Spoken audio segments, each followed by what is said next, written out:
Okay.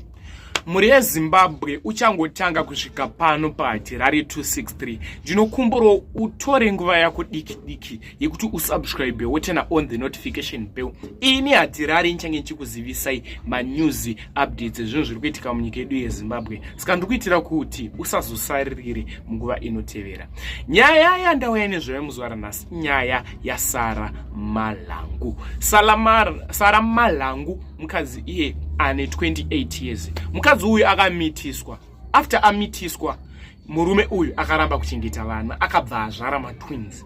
Mukadzi uyu anogara pasaidi nepaboka. Iko kunonzi kuIvory Park. Iyo iri kuroundabout Mbudzi ndokune Ivory Park vazhinji vanoziya nezvako. Mukadzi uyu arambirwa kuchengeta vana nemurume akati handisi kukwanisa kuchengeta vana avava, handisi kukwanisa kuita zvema responsibility yekuti ndikwanise kuchengeta vana. Sarah Malangu aona kuti iye futi haasati futi akukwanisa kuchengeta vana ava chero anga azvara. Vana ava vari kunzi vamwiswa poison, matwins. Zvinhu zvinorwadza, zvinhu zvinosirisa. Tine bundu pamoyo. Veukama chichema ine tariro. Dzinza ranga rakura.